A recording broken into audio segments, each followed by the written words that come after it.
ให้เกิดขึ้นมีขึ้นในดวงจิตดวงใจของญาติโยมทั้งหลายจนกว่าจะสมควรแก่การเวลาก็ขอเจริญพรญาติโยมผู้ที่ประนมมืออยู่ได้วางมือลง วางมือไว้บนตักนั่งเจริญสมาธิภาวนาปลุกเสกตัวเองเพื่อสุขภาพโยมดับเทียนจะดีกว่าสุขภาพของโยมนั่นแหละถ้าไม่เชื่อก็ปล่อยไว้เดี๋ยวพรุ่งนี้จะได้ไข้ดีไม่ดีตายด้วยซ้ำถ้าอาตมาโดนเพียงแค่2 นาทีก็จะเจ็บคอเพดานแห้งอีก1 ชั่วโมงต่อมาก็จะไข้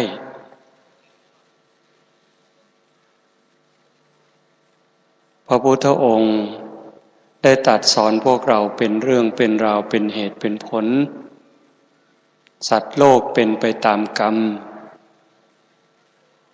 ถ้าเราอยากดีอยากมีความสุขมีความเจริญก็ต้องสร้างกรรมดีด้วยกายวาจาและใจ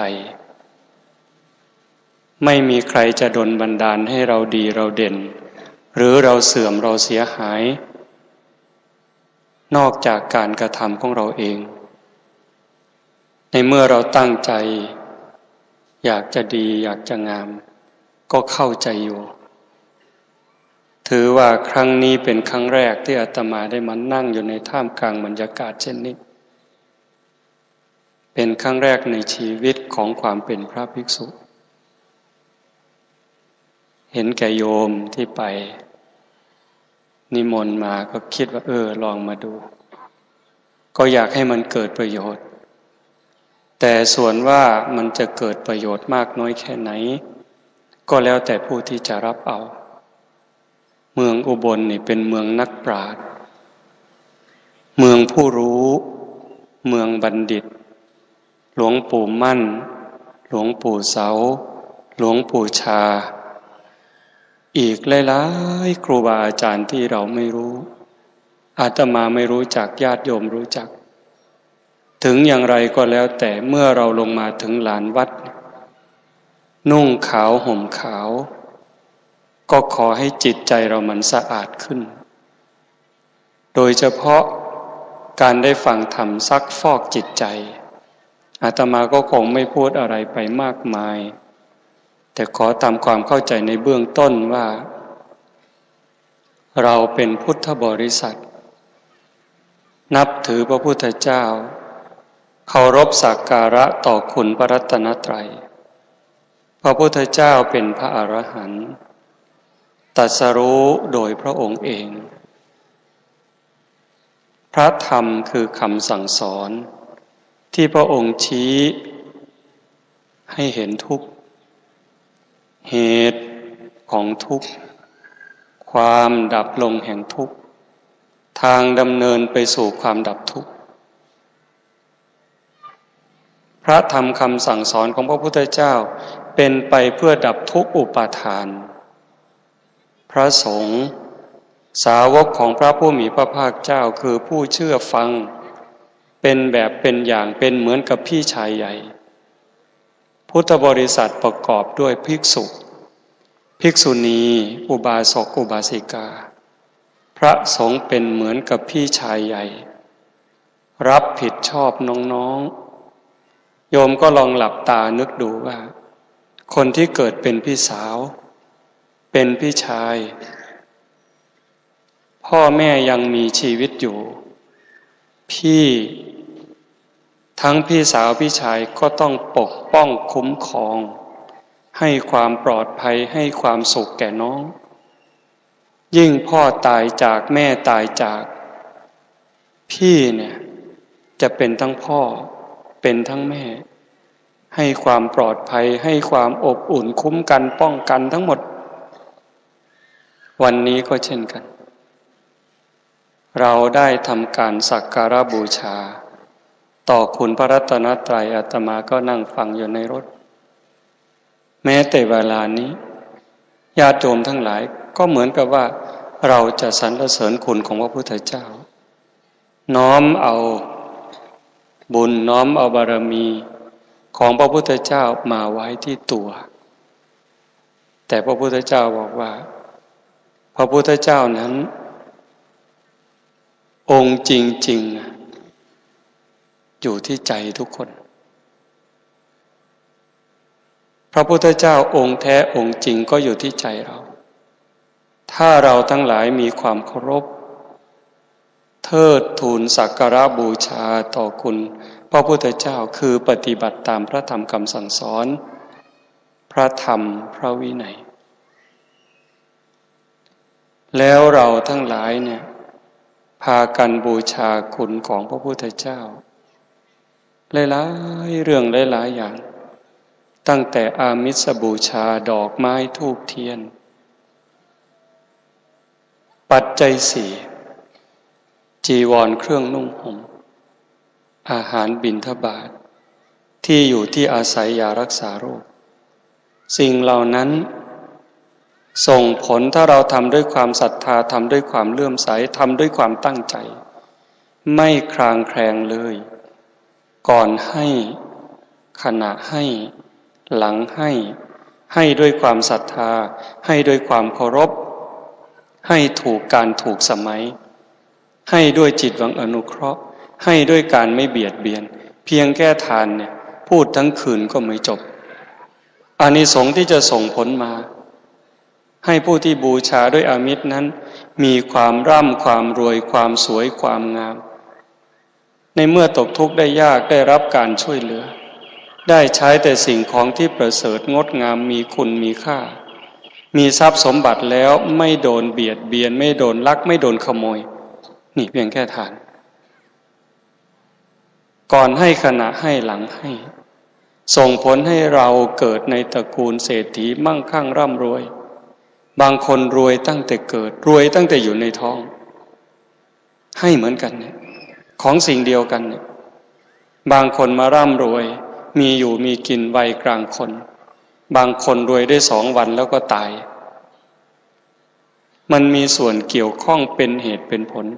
เพราะสิ่งนี้มีสิ่งนี้จึงมีฉะนั้นโยมจะเอาแบบไหนในเมื่อวันเวลาของชีวิตเรามันน้อยลงเราจะเดินตามรอยบาทพระศาสดาด้วยความเคารพอย่างจริงใจหรือไม่ด้วยความเข้าใจถูกเรื่องถูกราวหรือเปล่านี่ประเด็นมันอยู่ตรงนี้แล้วอีกประการหนึ่งการบูชาด้วยการปฏิบัติตามปฏิปูชายะอันนี้เป็นการบูชาที่พระพุทธองค์ทรงสรรเสริญและก็ยกย่อง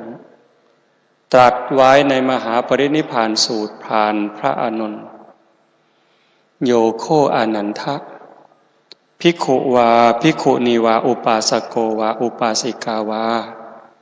ดูก่อนอานนท์ผู้ใดจะเป็นภิกษุก็ตามภิกษุณีก็ตามอุบาสกก็ตามอุบาสิกาก็ตามธรรมานุธรรมะปฏิปันโนวิหรติสามีจิปฏิปันโนอนุธรรมจาริงถ้าบุคคลนั้นประพฤติสมควรแก่ธรรมปฏิบัติชอบยิ่งปฏิบัติตามธรรมอยู่โสตถาคตังสักขโรติครุคโรติมาเนติปูเชติปรมายตถาชื่อว่าบุคคลนั้นแหละเคารพเรานับถือเราบูชาเราตถาคตอย่างสูงสุดใครที่ปฏิบัติตามคำสั่งสอนด้วยความเคารพด้วยความศรัทธาเลื่อมใสนั้นจะเป็นภิกษุก็ตามภิกษุณีก็ตามอุบาสกอุบาสิกาก็ตามถ้าหากประพฤติสมควรแก่ธรรมปฏิบัติชอบยิ่งปฏิบัติตามธรรมอยู่นั่นแหละคือการเคารพบูชาอย่างสูงสุดประเสริฐที่สุด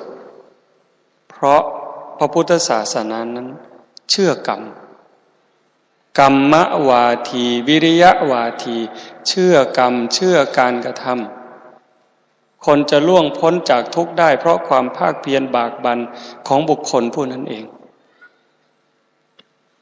วันนี้ถ้าใครอยากได้สิริอยากได้มงคลอยากได้บุญกุศลเต็มที่เนี่ยก็พยายามทำใจให้มันโล่งที่สุดไม่ต้องหวังสิ่งศักดิ์สิทธิ์ใดๆจะมาดลบันดาลเราถ้าใจโยมศักดิ์สิทธิ์จิตใจตั้งมั่นนั่นแหละสุดยอดมงคลพิธีกรรมไม่เกี่ยวกันเลยโยมนึกดูสินั่งอยู่ตรงนี้ใครไม่เคยรดน้ำมนต์บ้างตั้งแต่เกิดมาใครไม่เคยรดน้ำมนต์ใครไม่เคยสะเดาะเคราะห์ใครไม่เคยต่อชะตาใครไม่เคยเสริมดวงตรงนี้อาจจะมีน้อยแต่น้ำมนต์นี่มีเยอะฝ้ายผูกแขนฝ้ายผูกคอเรามีกันมานานได้กำลังใจชั่วคู่ชั่วยามแล้วก็ผ่านไปถ้าเราทำไม่ดีไปฆ่าคนมาสะเดาะเคราะห์ไปสิรดน้ำมนต์ไปสิเสริมดวงไปสิไปไหนคุกตารางถ้าเล่นการพนันมั่วสุมอบายมุขว่าไปเถอะพิธีกรรมจะยิ่งใหญ่ขนาดไหนก็ว่าไปเถอะความฉิบหายน่ะมีแน่นอนแต่ถ้าโยมอยู่อย่างนี้เข้าวัดรักษาศีลได้มากได้น้อยก็พยายามให้เต็มกำลังตนเองมีการให้ทานมีการรักษาศีลเจริญภาวนาบ่มจิตบ่มใจตนเองให้มีสติสัมปชัญญะเท่าทันอารมณ์เมื่อมีการกระทบระหว่างตากับรูปหูกับเสียงจมูกกับกลิ่นลิ้นกับรสกายสัมผัสใจนึกคิดรักษาใจเอาไว้มีสติสัมปชัญญะทันเมื่อมีการกระทบของตาหูจมูกลิ้นกายใจไม่หวั่นไหวไม่เอียงไม่ขึ้นไม่ลงรักษาจิตให้เป็นปกติโยมจะไม่เสียสุขภาพกับสุขภาพกายไม่เสียสุขภาพจิตไม่เสียยิ่งอย่างขณะที่ฟังธรรมถ้าใครยืดตัวตรงๆมือจะวางบนตักก็ได้วางบนเข่าก็ได้หลับตาก็ได้ลืมตาก็ได้ถ้าหลับตาก็หลับตาเบาๆหายใจให้เป็นระเบียบหายใจเข้ารู้หายใจออกรู้ไม่เร่งไม่ร้อนวางสติไว้ที่จุดลมกระทบจะนึกถึงพระพุทธองค์ใช้คำว่าพุทโธประกอบมันก็เป็นมงคลมงคลนี่แปลว่าดีถ้ามีสติในอารมณ์ปัจจุบันต่อเนื่องเห็นพุทโธชัดเจนลมเข้าชัดเจนลมออกชัดเจนบางคนที่จุดลมกระทบที่ด้านในงวงจมูกบางคนที่ริมฝีปากเพราะสันฐานโพรงจมูกของแต่ละคนไม่เหมือนกัน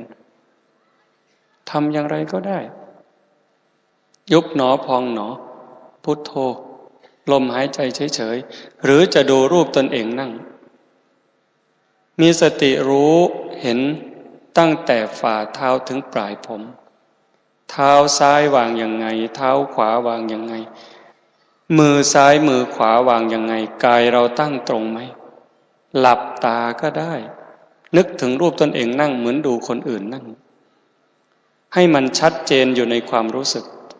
เมื่อโยมมีสติชัดเจนเห็นรูปตนเองนั่งชัดหรือเห็นลมเข้าลมออกชัดผู้เสิร์ฟน้ำไม่ต้องเข้ามานะ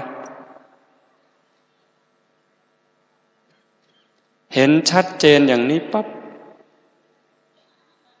โยมไม่ปล่อยความคิดไปอยู่กับอดีตไม่อยู่กับอนาคต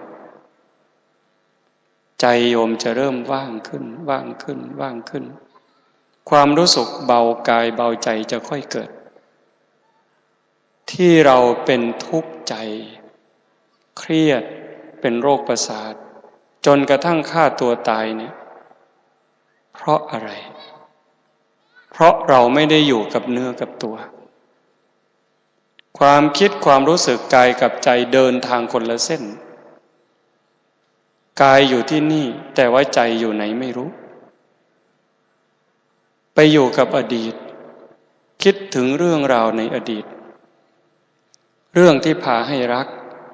ยั่วอารมณ์รักก็รักอีกยั่วอารมณ์ให้โกรธก็โกรธอีกผ่านมา5 ปี10 ปีบางทีไม่อยู่กับอดีตก็เตลิดไปอยู่กับอนาคตก็มีความวิตกกังวลคำพูดเหล่านี้โยมอย่าเชื่ออาตมาโยมดูโยมเลยนะถ้าไปอยู่กับอดีตก็มีความพิไรรำพันไม่น่าเป็นอย่างนั้นไม่น่าเป็นอย่างนี้บางทีก็น้ำตาไหลออกมาเสียใจเสียความรู้สึกถ้าคิดไปถึงอนาคตจะเป็นอย่างนั้นไหมจะได้อย่างนี้หรือเปล่าก็วิตกกังวลนอนไม่หลับอีกดีใจก็นอนไม่หลับเสียใจก็นอนไม่หลับแล้วจะทำอย่างไรล่ะจะใช้พิธีกรรมยังไงล่ะแต่ถ้าโยมย้อนมาดูตัวให้กายกับใจทำหน้าที่อันเดียวกันในปัจจุบันอารมณ์หดสั้นเข้ามาคิดเรื่องอดีตปั๊บตัดปุ๊บเตลิดอนาคตตัดปุ๊บจะทำได้ตอนไหนตอนที่โยมฝึกสัตว์โลกเป็นไปตามกรรมเนี่ยกรรมุนาวัตติโลโกเนี่ยเอาเดี๋ยวนี้ไม่ต้องพูดถึงชาติหน้าเลยเวลานี้โยมมีสติเฉพาะหน้าอุชุงกายังปณิธายะตั้งกายตรงดำรงสติให้มั่นปริมุขขังสติงอุปถาเปตวาตั้งกายตรงดำรงสติให้มั่นเฉพาะหน้าปัจจุบันเนี่ยซึ่งหน้าเนี่ยดูลมก็ดูไปจะใช้พุทโธกำกับก็ได้อันนี้เป็นขบวนการฝึกใจนี่สำคัญนะโยมคนจะดีก็เพราะใจดีคนจะร้ายเพราะใจร้ายคนจะชั่วเพราะใจชั่วคนจะเป็นคนบุญเพราะใจบุญสุขทุกข์อยู่ที่ใจโยมจะไปแสวงหาภายนอกต่อให้รวยเถอะรวยคนละ100,000,000,000สมมติว่านั่งอยู่ตรงนี้เงินในธนาคารสดในบัญชีโยมคนละ800,000,000,000กินข้าวคำละ1,000แต่ถ้าใจโยมกังวลนะกลืนไม่ลงนอนไม่หลับ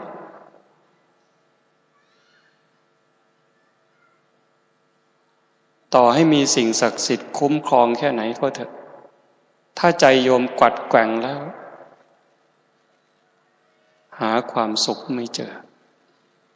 แต่ความสงบนี่พระพุทธเจ้ารับรองว่าเป็นสุขนัตถิสันติปรังสุขขังความสุขอื่นยิ่งกว่าความสงบไม่มียิ่งใจสงบเนี่ยสงบภายนอกปกติเราอยู่บ้านเสียงลูกเสียงหลานเสียงโทรทัศน์วิทยุเสียงรถเสียงเรือเสียงหมาเสียงแมวรบกวนเราอยู่ปกติคุ้นเคยอย่างนั้นโยมไม่เป็นทุกข์ไม่เดือดร้อนแต่พอโยมไปอยู่วัดโยมไปอยู่ในสถานที่ที่ปราศจากผู้คนโยมรู้สึกสบายดีเงียบสงบเนาะมีความสุขเนาะอันนั้นสงบภายนอกหูไม่ได้ยินตาไม่ได้เห็นสิ่งที่ทำให้ใจดิ้นรนมากนักก็เป็นสุขเหมือนเวลานี้ตอนต้นเด็กร้องเนี่ยเข้ามาแต่เมื่อเด็กเงียบเราก็สบายขึ้นอันนี้มันภายนอก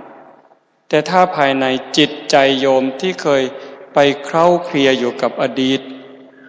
เตลิดไปอยู่กับอนาคต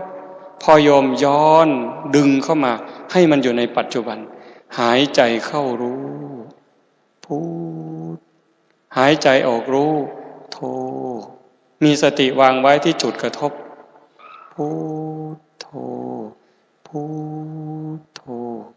10 นาที20 นาทีผ่านไปกายโยมนี่เริ่มเบาอย่าเชื่อแต่โยมดูในตัวเองนะกายเริ่มเบาจิตเริ่มเบาถ้า30 นาที40 นาทีอยู่กับอารมณ์ของพระกรรมฐานชัดเจนแน่นอน โยมจะกลายเป็นคนศักดิ์สิทธิ์ขึ้นมากลายเป็นคนที่มีพลังเพราะใจโยมมีพลังถ้าใจมันพักมันไม่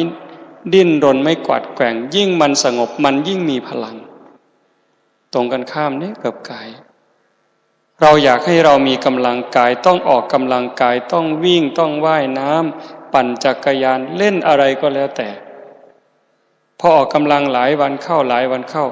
ร่างกายกระปรี้กระเปร่ามีความแข็งแรงขึ้นมาแต่ใจเนี่ยปล่อยให้มันคิดหน้าคิดหลังหลายเรื่องราวยิ่งคิดจิตใจยิ่งอ่อนแอแต่ให้มันอยู่กับอารมณ์ใดอารมณ์หนึ่งโดยเฉพาะอารมณ์พระกรรมฐานหายใจเข้าพุทหายใจออกโทหรือจะดูรูปตนเองนั่งเฉยๆก็ได้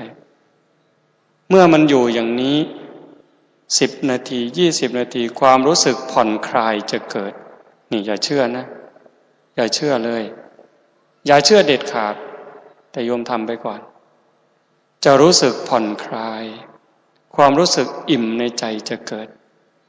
ถ้าผ่านไปถึง40 นาทีเนี่ยโยมจะกล้าในสิ่งที่ไม่เคยกล้าทำในสิ่งที่ถูกต้องดีงามกล้าที่จะสลัดสิ่งที่ไร้สาระยิ่งการปฏิบัติธรรมที่พระพุทธเจ้าสอนหน้าที่เป็นสิ่งสำคัญที่สุดธรรมะถ้าเราเรียนหนังสือหรือคุณครูถามว่าธรรมะคืออะไรเราอยากได้คะแนนก็ต้องตอบว่าธรรมะคือคำสั่งสอนของพระพุทธเจ้าอันนั้นหลับตาพูดถูกครึ่งเดียวให้แบบเกรงใจเฉยๆธรรมะคือคำสั่งสอนของพระพุทธเจ้าแต่ความเป็นจริงนั้น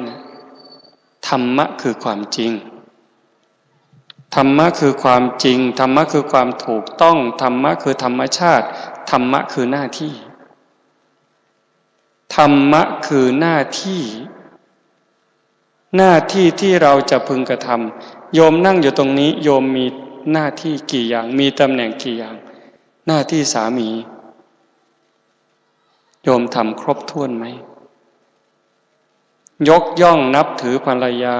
ไม่ดูหมิ่นดูแคลนภรรยาไม่นอกใจภรรยาเห็นไหม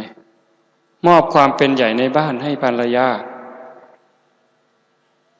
มอบเครื่องแต่งตัวให้ภรรยาตามโอกาสถ้าทำอย่างนี้ภรรยาไม่รักเป็นไปไม่ได้ภรรยาก็ทำหน้าที่ของภรรยาให้ครบถ้วนลูกทำหน้าที่ของลูกถูกต้องไหมพ่อแม่ทำหน้าที่ของพ่อแม่ถูกต้องสมบูรณ์หรือยังเพื่อนทำหน้าที่ของเพื่อนถูกต้องดีหรือยังเจ้านายลูกน้องพระสงฆ์ญาติโยมต่างฝ่ายต่างมีหน้าที่ถ้าต่างคนต่างทำหน้าที่ของตนให้มันถูกต้องงดงามที่สุดตามสติตามกำลัง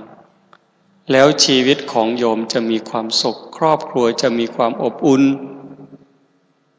หน้าที่ของพุทธบริษัทปฏิบัติตามคำสั่งสอนพระพุทธเจ้าห่างไกลจากอบายมุขจะเป็นหนี้ไหมไม่เป็นเลยถ้าเราห่างไกลจากอบายมุขปฏิบัติหน้าที่ตามที่พระพุทธเจ้าสอนขั้นพื้นฐานเบื้องต้นเลย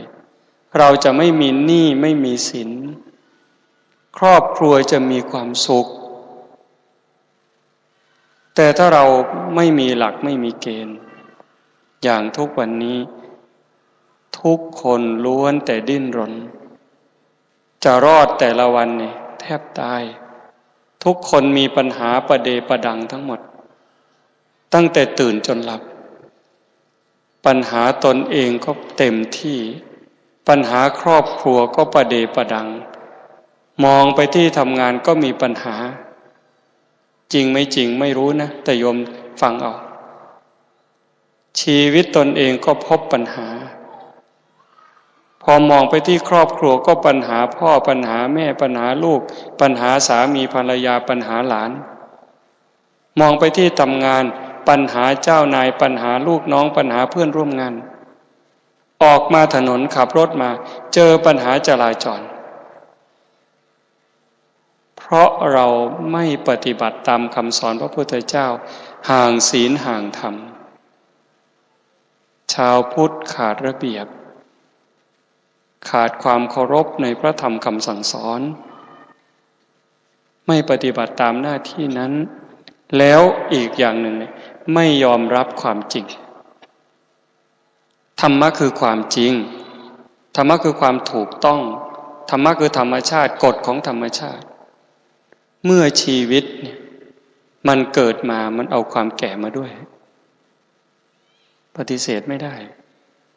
เอาความแก่มาด้วยเอาความเจ็บมาด้วยเอาความตายมาด้วยเอาความพลัดพรากมาด้วยเราพยายามที่จะต่อสู้ขัดขืนต่อธรรมชาติเกิดมาไม่อยากแก่โยมก็เห็นอยู่ดาษดื่นทุกคนก็ไม่อยากแก่แต่มันเป็นไปไม่ได้มันเป็นไปอย่างนั้นเพราะนั่นคือความจริงนั่นคือธรรมชาติทุกคนไม่อยากแก่บางคนถึงกับต่อสู้เลยผมมันงอกก็ไปย้อม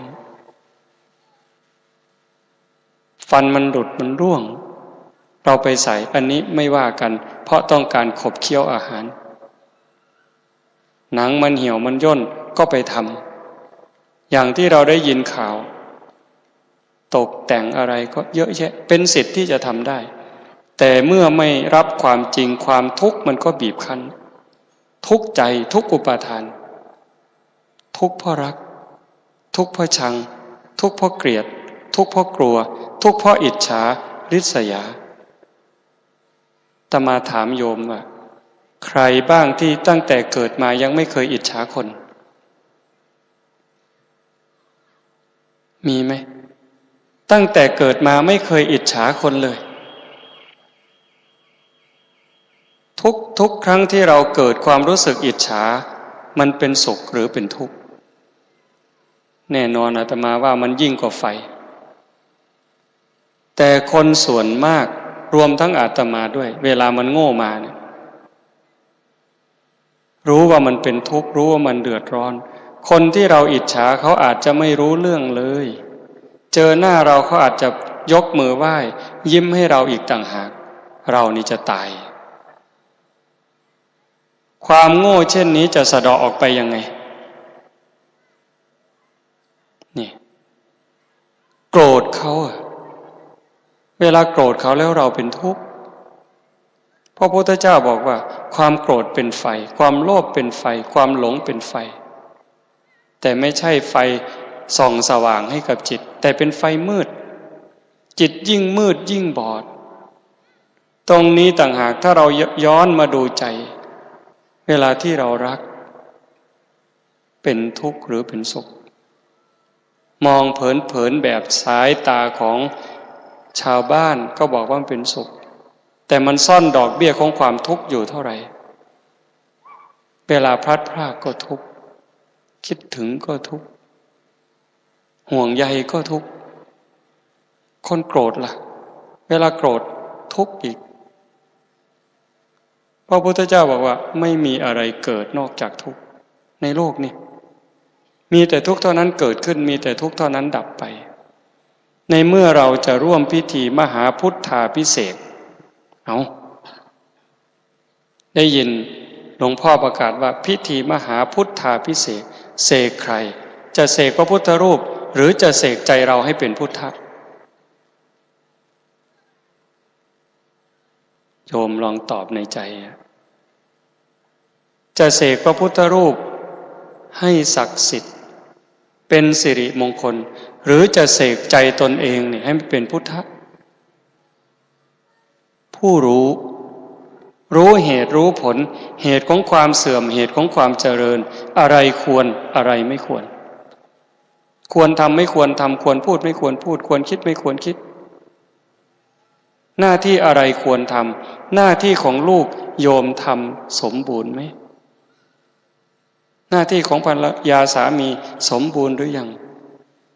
ตื่นขึ้นมารู้ผู้ตื่นไม่หลับไม่ไหล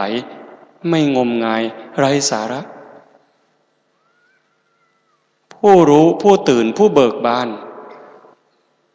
คนที่เบิกบานนี่มันก็พูดยากเนาะ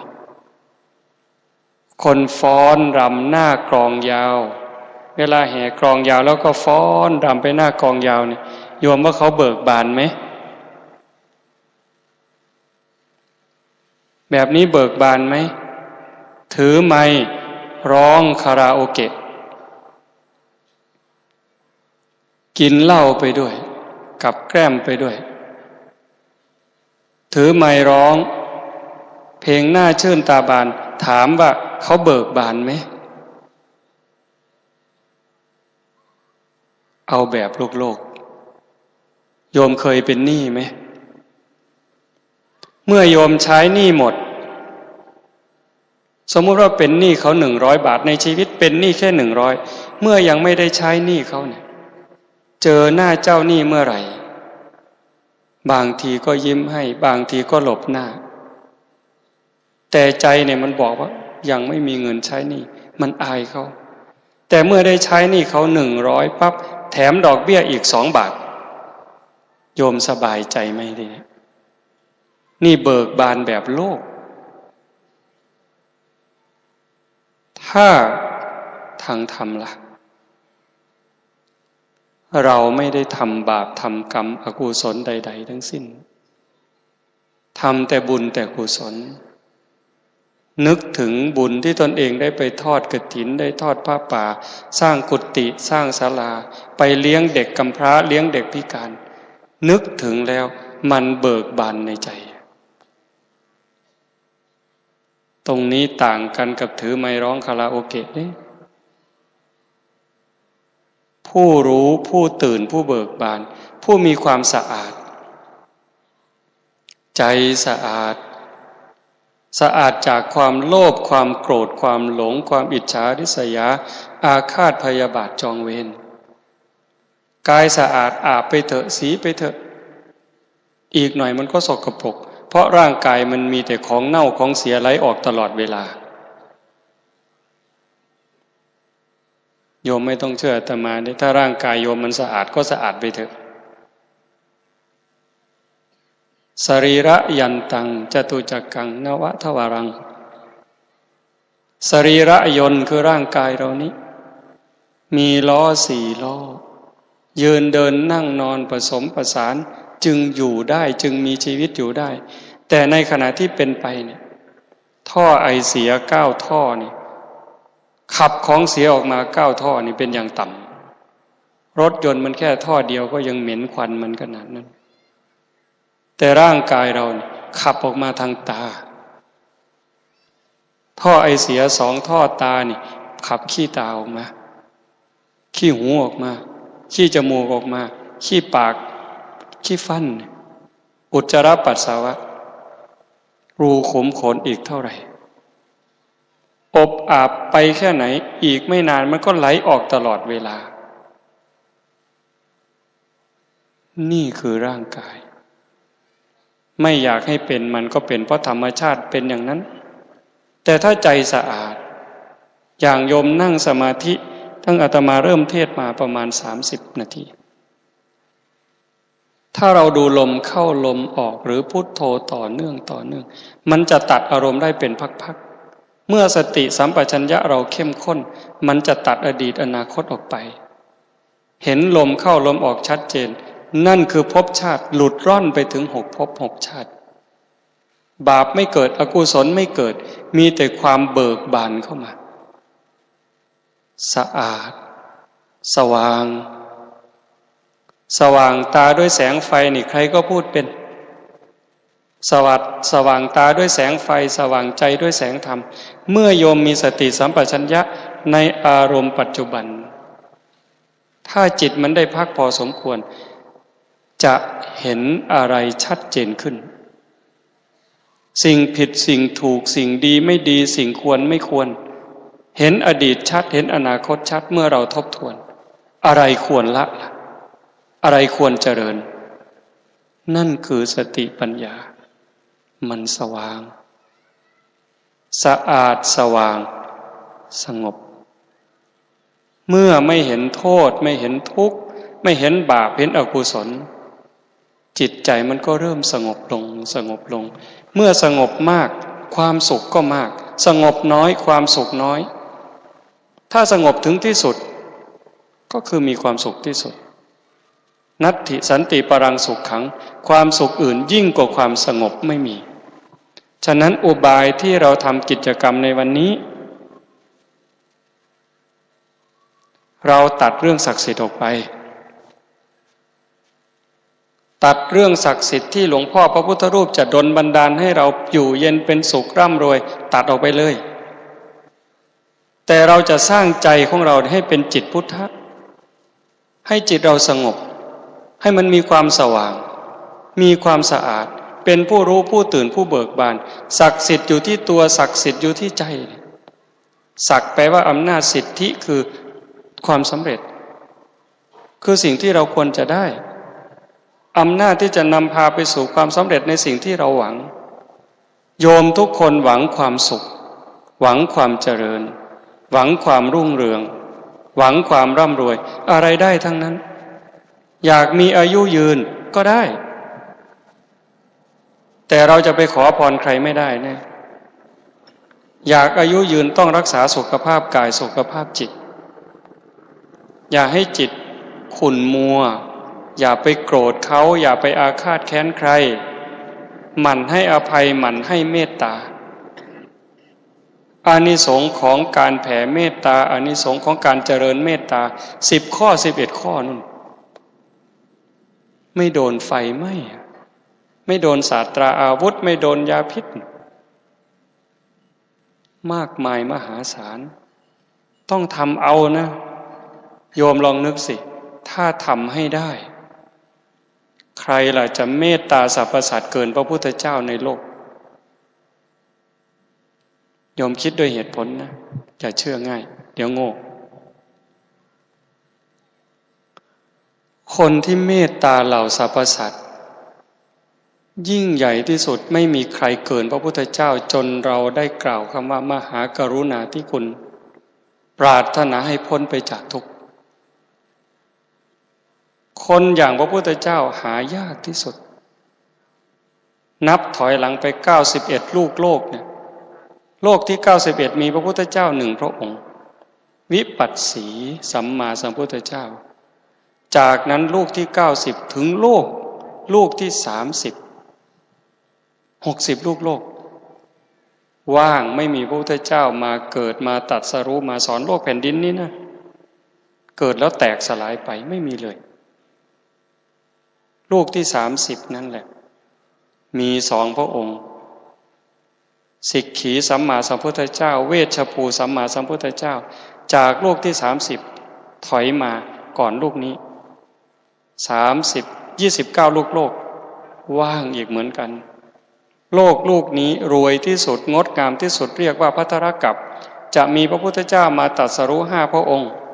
กุกกุสันโธโกนาคามโนกัสสโปโคตโมองค์สุดท้ายเมตไตรโยแล้วแต่พระองค์ก็เหมือนกันต่างกันเฉพาะอายุคนตระกูลที่ประสูติทวีปที่เกิดแต่ส่วนมากก็คือชมพูทวีป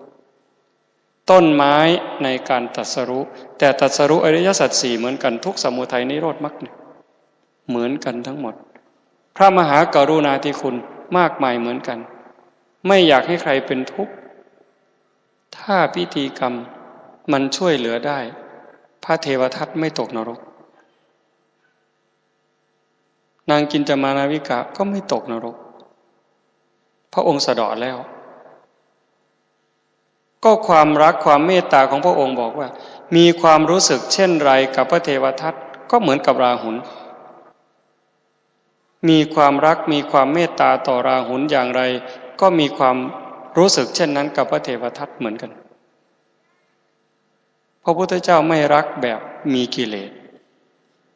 ไม่แต่มีความเมตตาต่อเหล่าสรรพสัตว์แต่การกระทำของคนบุญกุศลความคิดความเข้าใจของแต่ละคนมันต่างกัน นักบวชบางรูปนี่เดินตามพระบาทพระพุทธเจ้าเดินตามหลังพระพุทธเจ้าไปเจอนักบวชประเภทที่คลานเหมือนสุนัขไม่ใส่เสื้อใส่ผ้าคลานเหมือนหมาเวลาคนให้อาหารก็วางไว้กองกับพื้นแล้วก็ก้มลงไปกินอาหารเหมือนกับสุนัขศรัทธานักบวชชนิดนั้นสึกเลย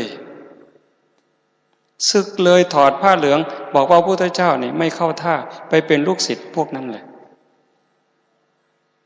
การทำความเข้าใจจึงเป็นเรื่องสำคัญที่สุด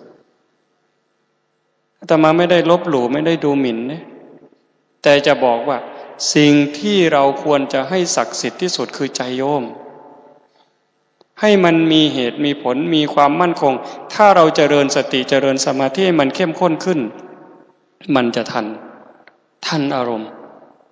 จริงๆโยมนี่ศักดิ์สิทธิ์อยู่แล้วความเป็นแม่ลูกขอโยมก็ให้ขอขนมได้ขนมขอเงินได้เงินลูกร้องมาให้ดูดนมได้ลูกร้องไห้กลางค่ำกลางคืนโยมก็ลุกขึ้นมาอุ้มมาปลอบมาโยนนี่คือความศักดิ์สิทธิ์ของแม่มีความรักมีความห่วงใยคำพูดคำจาของแม่ไม่ได้ปนเปื้อนอารมณ์โกรธเกลียดเลยถ้าแม่จริงๆคำพูดของพ่อของแม่จึงศักดิ์สิทธิ์คำโบราณบ้านเราบอกว่าคว่ำปากพ่อแม่นั้นนักเกิงธรณีผู้ใดย่อแง่งหนบหากสีดีเมื่อหนาผู้ใดว่าจาต้านให้สองเขือนำตาลังบาปทอฝากเว้นกรรมทอเป็นดินถ้าลูกคนไหนอยากมีความสุขอยากมีความเจริญรุ่งเรืองในชีวิตก็กราบไหว้พ่อแม่เชื่อฟังคำสั่งคำสอนของพ่อแม่ชีวิตก็จะรุ่งเรืองไม่ต้องกล่าวถึงพระสงฆ์องค์เจ้าพระสงฆ์องค์เจ้าพระธรรมคำสั่งสอนพระพุทธรูปที่เรากราบไหว้อาตมาในความรู้สึกอาตมานะทุกองค์ศักดิ์สิทธิ์อยู่แล้วจะเอาดินมาปั้นก็ศักดิ์สิทธิ์เอาไม้มาปั้นก็ศักดิ์สิทธิ์มาถากไม้แกะสลักไม้ก็ศักดิ์สิทธิ์เอาปูนเอาหินเอาทรายมาเทมาหล่อมาหลอมก็ศักดิ์สิทธิ์อยู่แล้วเพียงแค่เรานึกพุทโธใจเราก็ศักดิ์สิทธิ์เห็นไหมนายสุทัศน์อนาถบิณฑิกเศรษฐีครั้งแรกที่ไปเยี่ยมเพื่อนก็ได้พี่เขยก็ได้น้องคือคนอินเดียเนี่ยเขาจะแต่งงานพี่เอาน้องน้องเอาพี่สลับกันไขว้กันไปเยี่ยมกันทุกครั้งที่ไปเนี่ยเพื่อนที่ไปเยี่ยมเขาจะพูดแต่เรื่องการค้าการทำมาหากินร่ำรวยอย่างนั้นแต่ไปครั้งนี้เขาไม่พูดด้วยง่วนอยู่กับการทำอาหารก็เลยสงสัยว่าจะมีงานวิวาหมงคลหรือพระเจ้าพิมพิสารจะเสด็จมาเขาก็บอกว่าไม่หรอกที่ต้องวุ่นวายกันทั้งบ้านเพราะเตรียมอาหารพรุ่งนี้เช้าพระสัมมาสัมพุทธเจ้าจะมารับฉันบิณฑบาตเพียงแค่ได้ยินว่าพระพุทธเจ้าสลบเลยไม่เคยได้ยินแต่เป็นคำที่คนปรารถนาที่สุดถามว่าพระพุทธเจ้าอยู่ตรงไหนอยู่สวนนอนไม่หลับไปโยมอยากไปเฝ้าอยากไปเห็นคำว่าพุทธพุทโธเนี่ยวันนี้โยมพุทโธพุทโธคือกล่าวชื่อของพระพุทธเจ้าพอนึกพุทโธบ่อยเข้าจิตรวมเป็นสมาธิสว่างโล่งขึ้นมาใจเขานั้นสว่างเขานึกว่ามันสว่างขึ้นมาแล้วลุกขึ้นมาเดินออกมาเห็นพวกที่ทำงานทำการบางคนก็เหนื่อยหลับเขาว่ามันจะทันไหมนี่มันสว่างแล้วพวกทำอาหารยังหลับอยู่เลยแต่ก็จะเดินมุ่งหน้าไปหาพระพุทธเจ้าตำราก่อนได้แต่มาเรียนนักธรรมตรีเขาเขียนไว้อย่างนี้พอเดินไประยะหนึ่งแล้วจิตเคลื่อนจากสมาธิมันก็มืดขึ้นมาพอมันมืดปั๊บก็คิดว่าแต่ก่อนเนี่ยเรานอนอยู่ทำไมมันสว่างเพราะเรานึกพุทโธ จิตเราจึงสว่างขึ้นมาก็นึกพุทโธอีกพุทโธพุทโธพุทโธพุทโธพุทโธจิตรวมเป็นสมาธิก็สว่างขึ้นมาอีกเดินไปอีกดับอีกนึกถึงพุทโธอีกสว่างอีกไปถึงพระพุทธเจ้าพระพุทธเจ้าเรียกสุทัศน์มานี่เราจะแสดงธรรมให้ฟังอนุปุพพิกถาจบปั๊บได้ดวงตาเห็นธรรมนั่นคือสว่างจริงแล้วศักดิ์สิทธิ์แล้วทีนี้ได้ดวงตาเห็นธรรมเป็นพระโสดาบันแล้วไม่ตกนรกอีกแล้วไม่เป็นเปรตอีกแล้วไม่เป็นอสุรกายไม่เป็นสัตว์เดรัจฉานอีกแล้วนั่นคือจิตพุทธะเราทั้งหลายก็มีสิทธิ์พูดอย่างนี้นะทุกคนไม่ต่างกันหรอกโยมเหมือนกันเด็กน้อยจนถึงผู้เฒ่าจะเป็นพระเป็นเณรไม่ต่างกันจิตทุกดวงมีธาตุของพุทธะอยู่ในนี้แต่ว่าเราจะขัดไหมจะขัดสีจิตดวงนี้ไหมหรือจะปล่อยไปตามเรื่องตามราวแล้วแต่ใครจะว่าอะไรลูกศิษย์ของพระพุทธเจ้าที่กล่าวคำว่าพุทธังสรณังคัจฉามิธัมมังสรณังคัจฉามิอิติปิโสหรือนะโมเนี่ยจะต้องตั้งหลักแล้วโยมไม่รู้หรือยังไงว่าวันนี้พุทธศาสนาจะยืนอยู่ในแผ่นดินนี้ได้อีกกี่วันพูดถึงพรุ่งนี้เช้าก็ไม่จบพุทธศาสนากำลังจะไม่มีที่ยืนในแผ่นดินนี้แล้วพุทธศาสนาเกิดในอินเดียนะหมดจากอินเดียนะรัสเซียกระจายมาถึงรัสเซียมาถึงจีนถึงทิเบตอินโดนีเซียฟิลิปปินส์ก็มีมาเลเซียโดนไล่มาเวียดนามก็หมดพอวันนี้ประเทศไทยก็หลอกตัวเองว่าเป็นศูนย์กลางพระพุทธศาสนาแต่เพราะเราไม่เข้าไปศึกษาไม่ปฏิบัติตามคำสอนที่แท้จริงสุดท้ายพุทธมีแต่เปลือกพุทธเปลือกไม่ถึงกับพีด้วยดีไม่ว่าสะเก็ดนี่ต้นไม้ต้นว่าอยู่น่าจะเป็นต้นว่ามันมีสะเก็ดก่อนจนถึงเปลือกเลยเปลือกเข้าไปจะเป็นกระพี้เลยกระพี้จะไปถึงแก่นเราจะอยู่แค่สะเก็ดหรือเปลือกเท่านั้นศาสนาก็เลยไม่มีหลักไม่มีเกณฑ์อาตมาขออภัยอาจจะพูดในเรื่องที่ไม่สบายใจเมื่อเช้าบังเอิญว่าได้เปิดวิทยุฟังข่าวกรุงเทพนะโยมข่าวอสมท7:30 นาทีไปถึง8 โมงได้ฟังแล้วสลดใจเลยชั้นสมเด็จกำลังเรียงคิวจะเป็นสมเด็จสังฆราชทำพิธีบูชาราหูมันใช่พุทธะไหมใช่ไหมไม่เกี่ยวเลยเอาของดำนี่ไปบูชาราหู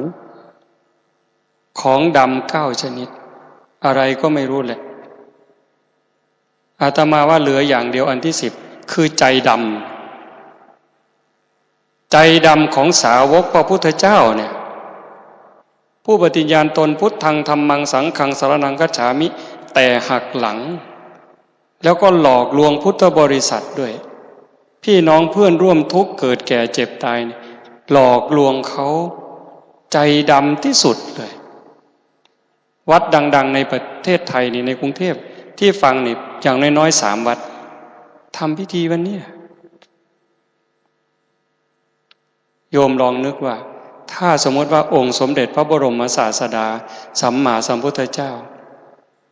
เสด็จมาเจอพิธีนั้นล่ะพระองค์จะทำยังไง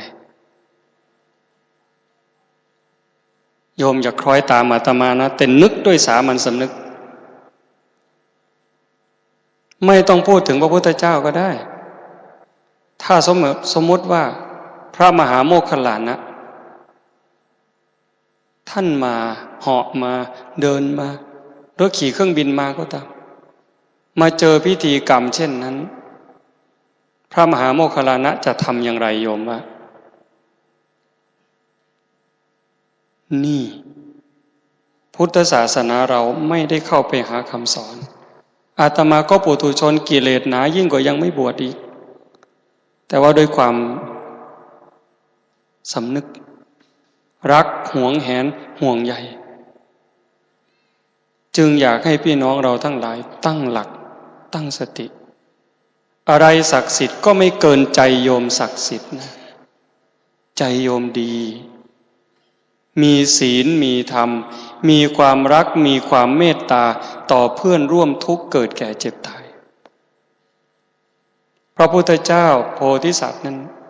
ลงจากปราสาทราชวังเราดูหนังพระพุทธเจ้าโยมเห็นไหมพระพุทธเจ้ามหาศาสดาโลกเนี่ยลงจากปราสาทราชวังปราสาท3 ฤดูโยมฤดูหนาวอยู่ปราสาทที่สร้างด้วยไม้ฤดูร้อนอยู่ปราสาทที่สร้างด้วยหินมันเย็นฤดูฝนอยู่ปราสาทที่สร้างด้วยอิฐมันจะซับน้ำไม่ให้ชื้นแฉะนอกจากปราสาท3 ฤดูแล้วสะโบกครณีนางพิมพาผู้หญิงที่สวยที่สุดงดงามที่สุดระหว่างเมืองเทวทหกับกบิลพัสหาใครเทียบเท่าไม่ได้งามที่สุดกายงามใจงามมารยาทงามทุกอย่างราหุลเพิ่งเกิดในวันนั้นยังไม่ได้อุ้มยังไม่ได้สัมผัสพระเจ้าสุโธทนะพ่อนี่ชราแล้วคู่แข่งที่จะแย่งราชบัลลังก์ก็ไม่มีอีก7 วันจะได้เป็นพระเจ้าจักรพรรดิสำคัญอีกอันหนึ่งนางสนมนี่40,000 นางคนที่ดีดสีตีเป่าขับร้องฟ้อนรำให้ความบันเทิงเริงรื่นคัดเอาคนงามที่สุด40,000 นางถ้าเป็นเราก็มาไม่ได้ของใช้ไม้สอยนี่ของใช้ไม้สอยทั้งหมดช้อนทองคำจานทองคำเตียงทองคำรองเท้าทองคำหมวกทองคำแต่พระองค์มาอยู่กลางดินกลางทรายเกิบก็ไม่มีเอาถ้าพูดภาษาเราเนี่ยรองเท้าก็ไม่มีร่มก็ไม่มีฝนตกตากฝนอาหารบิณฑบาตจากอาหารชาววังได้อาหารจากชาวบ้านคนที่มีศรัทธาเขาให้บางทีคนขอทานบางทีคนยากจนบางทีอาหารของเศรษฐีพระองค์ก็เสวยตามเท่าที่ร่างกายต้องการแต่ใจนั้นสบายที่สุดอิ่มเอมที่สุด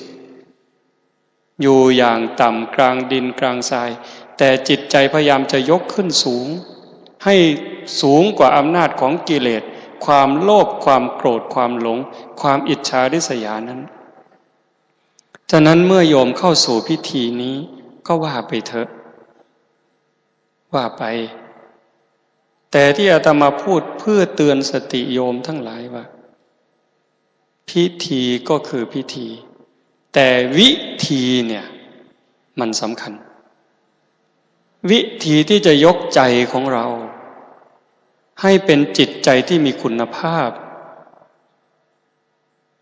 มีพลังมีคุณภาพไม่โกรธง่ายมันมีอยู่แล้วแหละถ้ามันโกรธก็ให้มันหายเร็วอย่าให้มันโกรธถึงขนาดต้องเข็นต้องฆ่าอย่าให้อาฆาตใครถ้ามันมีก็ให้มันหายเร็วให้ความโกรธลดลงความโลภลดลงความอิจฉาริษยาลดลงให้มีความเมตตาสงสารเพิ่มขึ้นความเห็นอกเห็นใจเพิ่มขึ้นความรักความเคารพเลื่อมใสในวัดในพระสงฆ์องค์เนรนับจากนี้เป็นต้นไปคำว่าวัดป่าวัดบ้านธรรมยุทธมหานิกายเนี่ยอย่าให้เป็นปัญหา เราลบไม่ได้หรอกคำว่าวัดป่ามันก็มีอยู่อย่างนั้นวัดบ้านมันก็มีอยู่อย่างนั้นธรรมยุทธก็อย่างนั้นมหานิกายก็อย่างนั้นให้มีความรักความสามัคคีเป็นพี่เป็นน้องน้ำหนึ่งใจเดียวกัน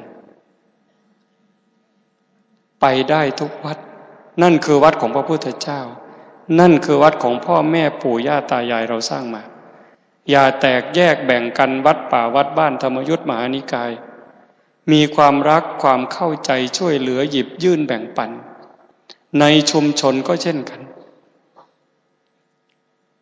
เห็นเราปัจจุบันเนี่ย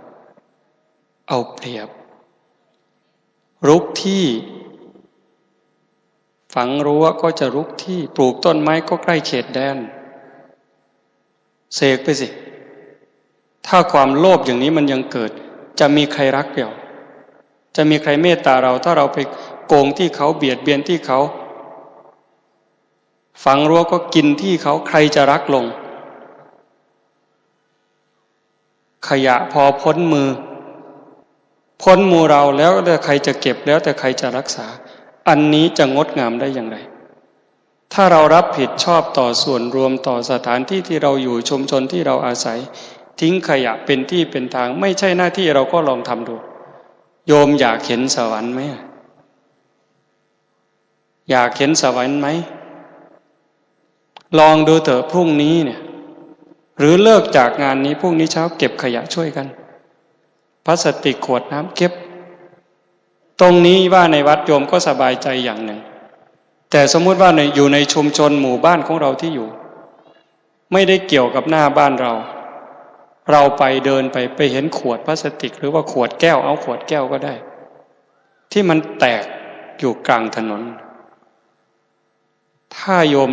คิดว่าถ้าปล่อยไว้อย่างนี้มอเตอร์ไซค์มาเหยียบจักรยานมาเหยียบอาจจะยางแตกอาจจะเกิดอุบัติเหตุอาจจะมีคนเจ็บวัวควายเดินมาอาจจะเหยียบมันก็จะบาดแผลเกิดขึ้นลูกหลานมาเหยียบก็จะเกิดอันตรายทำความสะอาดซะโยมลองดูใจดีๆยื่นมือลงไปพอยื่นลงมือไปแตะที่ขวดแก้วตรงนั้นที่มันแตกเป็นคมๆอยู่พอมือเราแตะปั๊บโยมจะรู้สึกว่าบุญมันสปาร์คที่มือตึ้มแล้วก็ไหลตามแขนมาระเบิดที่ใจความรู้สึกเป็นสุขมันเกิดลองดูสิเราไม่ใช่หน้าที่เทศบาลแต่เราลองทำสิ่งเหล่านี้เก็บพลาสติกเก็บกระดาษขยะที่มันเกลื่อนกลาดลองเก็บเราทำตนให้เป็นประโยชน์ต่อส่วนรวมถ้าต่างคนต่างทำแบบนี้ความรักความเมตตาความเข้าใจกันในชุมชนจะเกิดนี่คือใจที่ศักดิ์สิทธิ์ไม่ต้องไปเรียกร้องให้ใครรักไม่ต้องไปเรียกร้องให้ใครเมตตาไม่ต้องไปเรียกร้องให้ใครเห็นใจยิ่งปิดทองหลังพระนั่นแหละยอดของความสุขนั่นแหละยอดของความสุขโยมอย่าเชื่อลองทำมันหลายเรื่องจริงๆถ้าจะพูดเนี่ยเอาอย่างนี้โยมอาตมาก็ไม่รู้ว่าโยมจะทำอะไรกันต่อมันจะ1 ชั่วโมงอีกนิดเดียวก่อนที่จะจบยืดตัวขึ้นตรงอีกครั้งทำใจสบายยืดตัวตรงๆนึกถึงพระพุทธเจ้าถ้าใครดูหนังพระพุทธเจ้ามหาศาสดาโลกก็นึกถึงดาราที่แสดงเป็นพระพุทธเจ้านั่นแหละนึกถึงกิริยาอาการที่เขาเดินเขานั่งเวลาเขาพูดเต็มเปี่ยมด้วยเมตตาอาตมานานๆได้ดูครั้งหนึ่งเวลานั่งรถแล้วก็นึกถึงอาตมาไม่คิดว่าเป็นหนังสักทีนึกว่าเรากำลังดูพระพุทธเจ้ากำลังเฝ้าพระพุทธเจ้ายิ่งนึกถึงคำสอนโยมน้ำตามันไหลทุกครั้งถ้ามันตายได้อาตมาอยากตายแล้วเกิดใหม่จะบวชตั้งแต่เป็นเณรเริ่มต้นใหม่เลย มันเหนื่อยโยมเหนื่อยนะถ้าโยมเข้าใจครูบาอาจารย์บางท่านที่ท่านทำงานเพื่อให้บ้านเมืองอยู่เย็นเป็นสุขสงสารจิตใจพี่น้องเพื่อนร่วมทุกข์เกิดแก่เจ็บตายเนี่ยที่อาตมาพูดทั้งหมดเพราะอาตมาเชื่อพระพุทธเจ้าว่าในโลกนี้ในวัฏฏะสงสารนี้ตั้งแต่มดตั้งแต่ปลวกนู่นตั้งแต่อเวจีมหานรกจนถึงพระพักตร์พรหมตั้งแต่นรกสวรรค์ก็ตามจนถึงพรหมสัตว์เดรัจฉานทุกตัวสัตว์น้ำสัตว์บกมนุษย์ทุกคนทุกชาติทุกศาสนาทุกภาษาพระพุทธเจ้าบอกว่าไม่มีใครเลยที่ไม่เคยเกิดเป็นพ่อเป็นแม่เป็นพี่เป็นน้องไม่มีใครเลยที่ไม่เคยเกิดเป็นญาติร่วมสายโลหิตกันมาที่อาตมากล้าพูดอย่างนี้เพราะอาตมาเชื่อพระพุทธเจ้านั่งอยู่ตรงนี้คือพี่คือน้องร่วมท้องกับอาตมามาแล้ววันนี้เวลานี้ล่ะชีวิตเราเจ็บชีวิตเราป่วยชีวิตเราแก่ชีวิตเราใกล้ตายถ้าตายแล้วมันจบจะไปเหนื่อยทำไม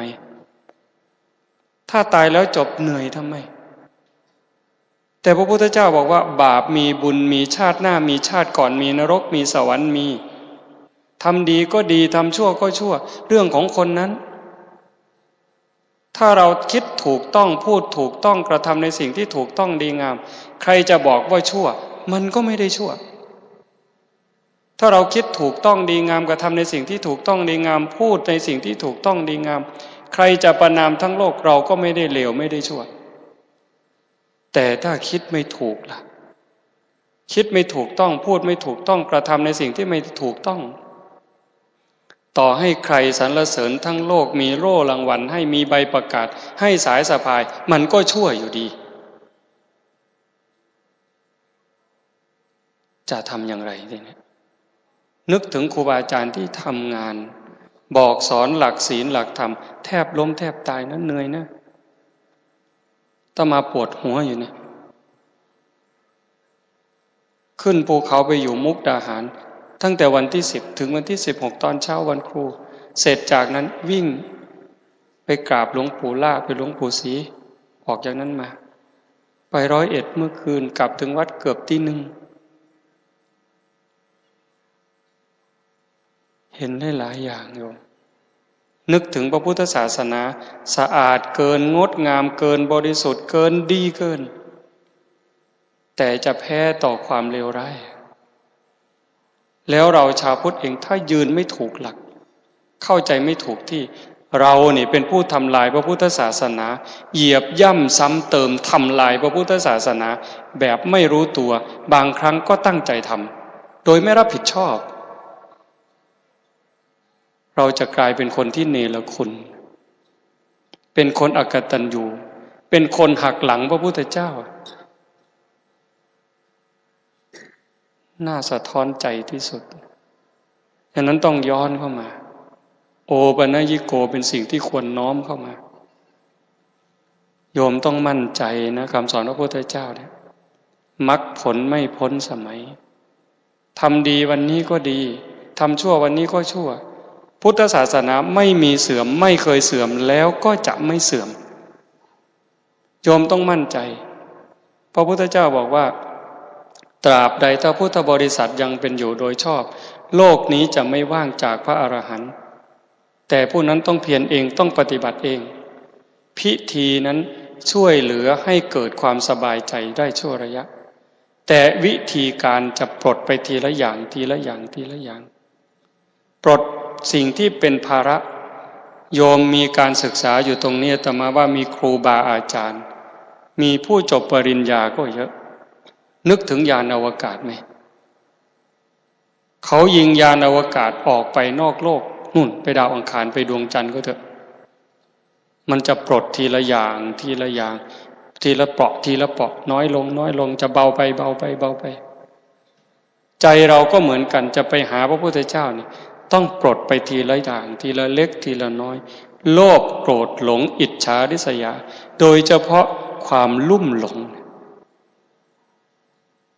ถ้าโยมไม่ฝึกเองไม่ฟังทำให้เข้าใจไม่ปรับจิตปรับใจให้ถูกทางมีสัมมาทิฏฐิเป็นตัวนำเนี่ยทำไปเถอะช่วยไม่ได้พิธีช่วยไม่ได้แต่วิธีการเนี่ยจะนำพาเราไปสู่จุดหมายคงไม่พูดอะไรไปมากกว่านี้ฉะนั้นย้ำนิดเดียวว่าโยมพยายามตอนที่ครูบาอาจารย์ท่านพาทำพิธีอะไรก็ตามโยมพยายามมาอยู่กับเนื้อกับตัวมันเป็นอุบายอันหนึ่งอาตมาก็เข้าใจมีฝ้ายสายศีลมาเนี่ยเหมือนกับคำสวดพลังมันจะแผ่มาตามนี้เหมือนกระแสไฟแล้วโยมเอามาถือเอามาใส่หัวก็เหมือนกับให้มงคลมันไหลมาตรงนี้จดจ่อทำให้เป็นอุบายให้จิตโยมมีสมาธิก็ใช่ถ้าเราจะเชื่ออย่างนั้นถืออย่างนั้นมันก็ได้แต่อย่าให้มันหยุดเพียงแค่นั้นสติปัญญาเราจะต้องให้มันพอกพูนในเมื่อเราทำอย่างนี้มันจะเกิดอุบายให้เรามีสมาธิมีจิตตั้งมั่นแต่ว่าปัญญาโยมจะต้องไปตรองเป็นเหตุเป็นผลต่อถึงจะมีความสุขถึงจะมีความเจริญความสำเร็จที่โยมหวังที่โยมอยากได้อำนาจที่จะนำไปสู่ความสำเร็จที่เรียกว่าศักดิ์สิทธิ์มันถึงจะเกิดถ้าโยมเพียงแค่ให้ครูบาอาจารย์เสกมาเป่ามาสวดมาตามฝ้ายพรุ่งนี้เช้าก็แย่งฝ้ายกันไปเท่าเดิมโยมก็ลองทบทวนดิทำมากี่รอบปีหนึ่ง9 วัดทำมากี่ปีคนชอบบ่นก็ยังบ่นอยู่เหมือนเดิมคนขี้อิจฉาก็อิจฉาอยู่เหมือนเดิมดีขึ้นไหมแต่ถ้าใช้ปัญญาเข้าเอาตัวนี้เป็นตัวหลักที่จะมาพูดวันนี้เหมือนกับกระท้อใจต้องขออภัยเพราะความหวังดีต่อกันตามที่พระพุทธเจ้าบอกถ้าใครอยากฟังอยากเข้าใจอยากไปปฏิบัติเพิ่มเติมร่วมกันก็ถือโอกาสชวนเลย14 กุมภาถึง24 กุมภาที่จะถึง10 วันเจริญพรชวนสายอุบลศรีสะเกษก่อนถึงศรีสะเกษ8 กิโลเลี้ยวขวาไปทางนี้เลี้ยวขวาขึ้นเนินบ้านหนองแวงไปปากทางบ้านหนองแก้ววัดป่าโนนกุดหล่มวัดป่าโนนกุดหล่มตำบลพลขวาวอำเภอเมืองจังหวัดศรีสะเกษงานปฏิบัติธรรม14 ถึง 24 กุมภาถามโยมพ่อใหญ่นี่ก็ได้ถ้าใคร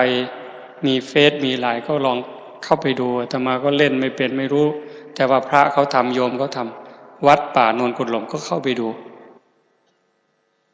แล้วไปเพิ่มไปเติมไปคุยไปทำความเข้าใจกันอยู่ตรงนั้นเพิ่มเนี่ยเราถึงจะได้ประโยชน์ชีวิตเราใกล้ตายแล้วนะใกล้เข้าทุกวันต่อรองไม่ได้